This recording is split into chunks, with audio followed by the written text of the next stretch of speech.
Wally Webster, and I'm the founder and president of the Access Project. And Access stands for the Association for Collective Community Engagement on Safety and Security. This program started in the middle of 2023 in response to a number of youth who were killed in and around the city of Linwood. And we thought that that should be something we can do to interdict these behaviors and emotions before they act out into violence.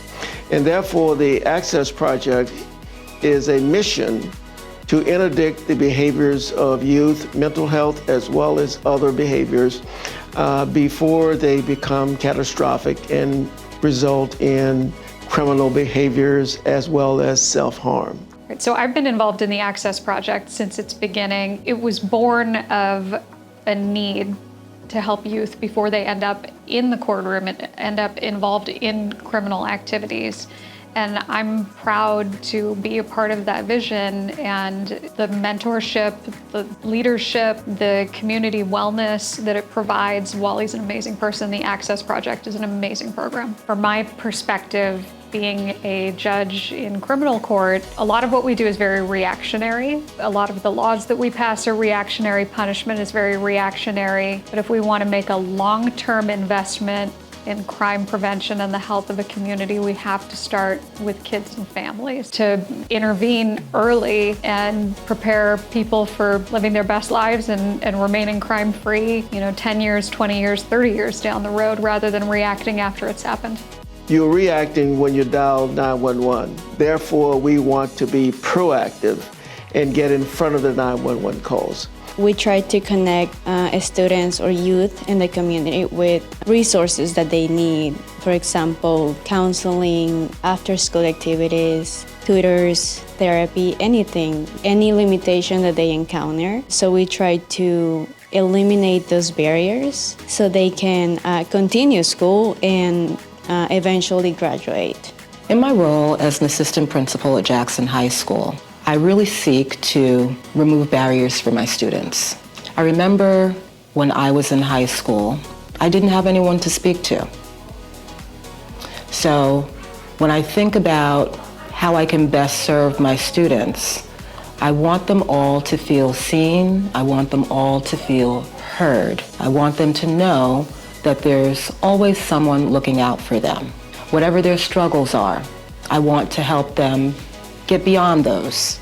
The Access Project has helped us to do just that. They will meet with our students, identify those areas where they may need assistance, and then link them to services so that we can remove the barriers that impede student success. So many students that have many different kinds of needs, and sometimes it's really difficult to find somebody who can provide, for example, counseling within the community. I think that by helping one student, we can make a huge change in the community, We mainly focus on ages 13 to 17. However, if we have a student who's like 12 or 11, we can definitely find services for them and work with them, but we will need parental consent, And if it's somebody who's 18 or up to 21, we're not gonna say no to anybody. They are still young, they're youth, so we can still work with them. Center for Human Services is a behavioral health and family support nonprofit, and we have previously partnered with the Access Project in terms of referrals when we are trying to serve the needs of the youth mental health here in our South Snohomish communities. So our bread and butter, of course, is mental health counseling. And so one of our biggest programs is we offer office-based counseling over in an Edmonds location here in South Snohomish, and we also offer school-based counseling, which is one of our largest programs. Specifically here in South Snohomish, we have partnerships with the Edmonds School District and the Mukilteo School District and the Everett School District as well to have counselors attend these schools several days out of the week and to provide actual clinical mental health counseling and therapy to students who attend those schools. And so in terms of our relationship with the Access Project, again, like going back to those referrals, like how we can get like youth like entered and more comfortable in accessing those services as we partner with the Access Project in terms of like, hey, here's some kiddos who may be interested in accessing school-based mental health. Maybe they're having a little bit of trouble realizing that these services are available for them. And so the Access Project is kind of like an entryway as a go-between between the youth clients that we serve and the actual therapy that we provide in the schools. I think one of the biggest barriers is stigma. You know, a lot of the communities that we serve down here in Snohomish County are from multicultural communities, diverse immigrant, refugee communities, you know, and there is a lot of stigma between like these communities and accessing mental health, right? And so I think just getting their foot in the door, even thinking about it, this is something that can be available to them, is a major barrier, you know? And also just in general, like information sharing, you know?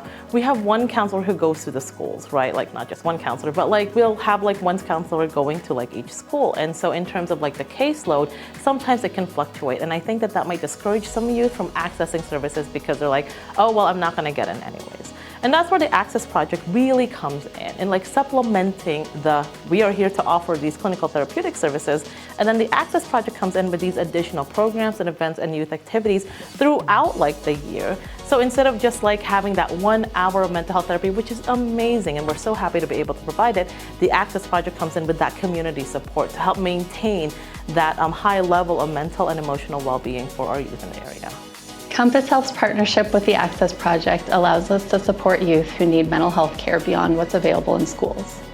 When a young person is referred to us by the Access Project, we make sure they feel seen, supported, and safe. It's not just about providing mental health services, it's about helping students heal, grow, and thrive. Together, Compass Health and the Access Project are creating real pathways to wellness for youth who might otherwise go without the support they need.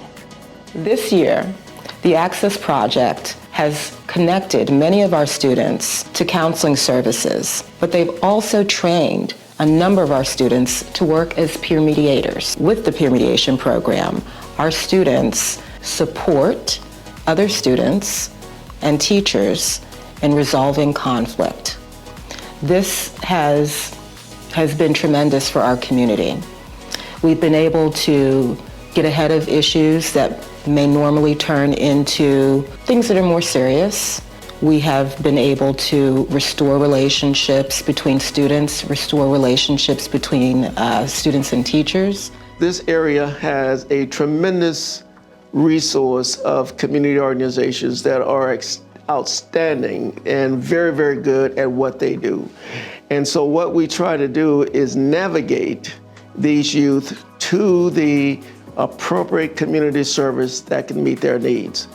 And as a result of that, the most important thing of the Access Project is having that relationship, that collaborative relationship with community partners so that we can get the youth the help they need. Another thing that we've done is to bridge the gap between police officers and youth. We've created what we call the Cops versus Youth basketball game. And yes, this is a very competitive basketball game and they play their hearts out, but the whole intent of these games is to sit down and exchange information, develop trust, develop relationships. So when a youth has an issue that they feel threatened or feel that they need a resource that they can go to in the community to help them solve a problem, they have that relationship with an officer.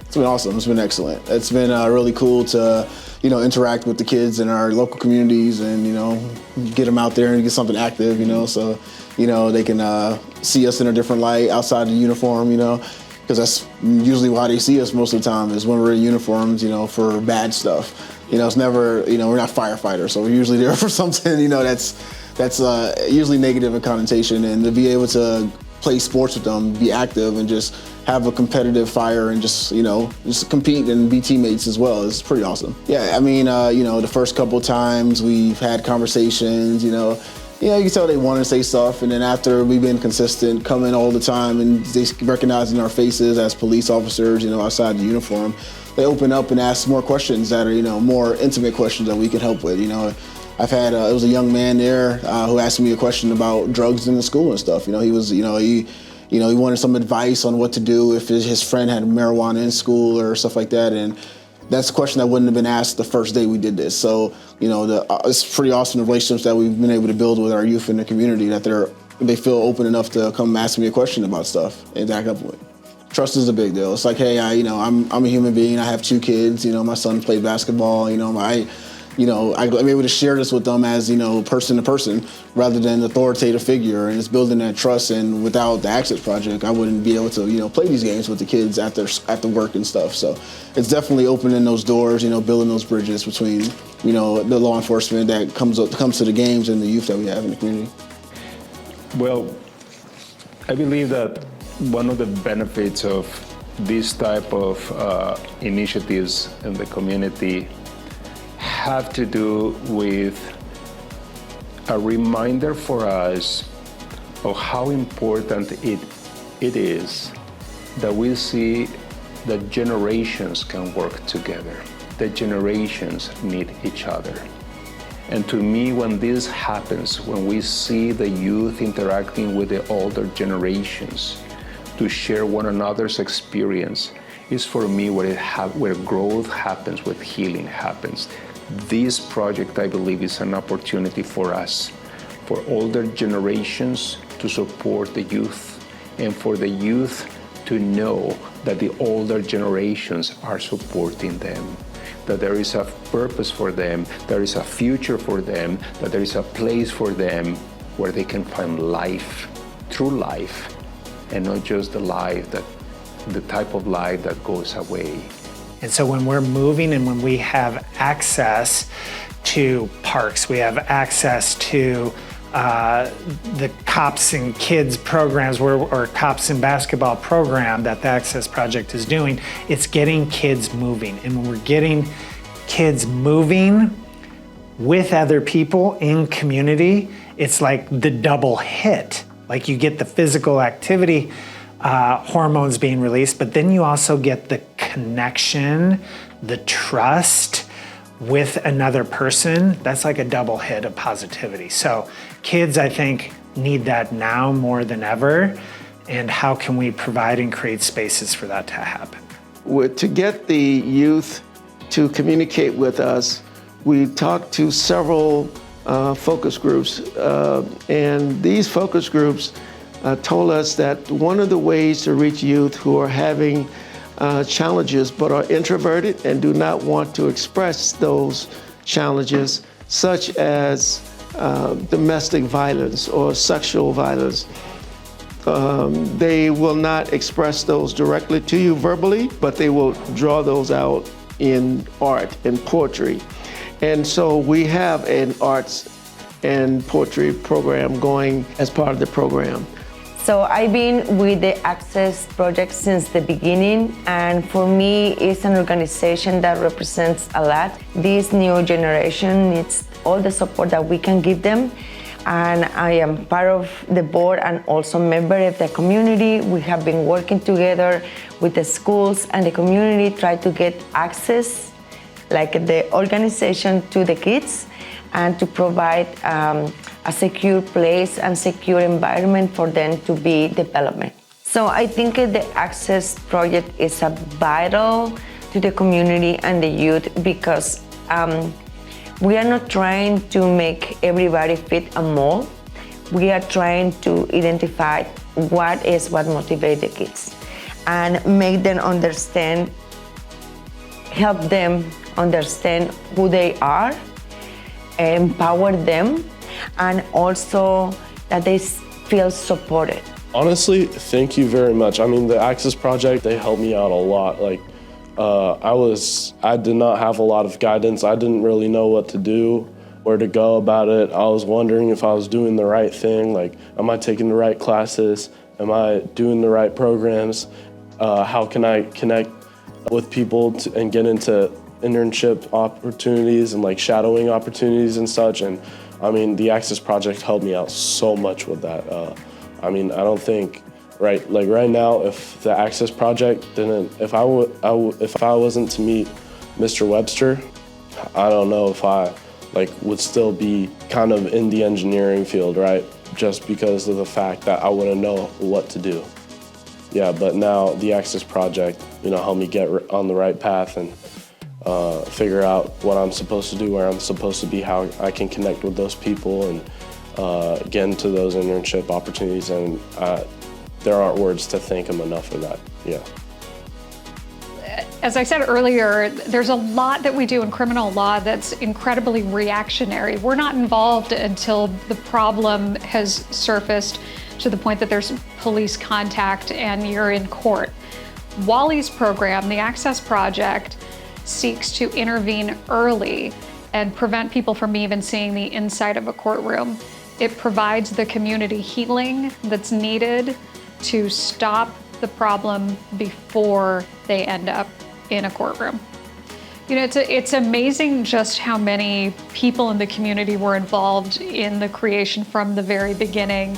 We had stakeholders from city government, we had stakeholders from the court, we had stakeholders from law enforcement, we had former gang members come talk to us about their experiences, we had people from religious organizations.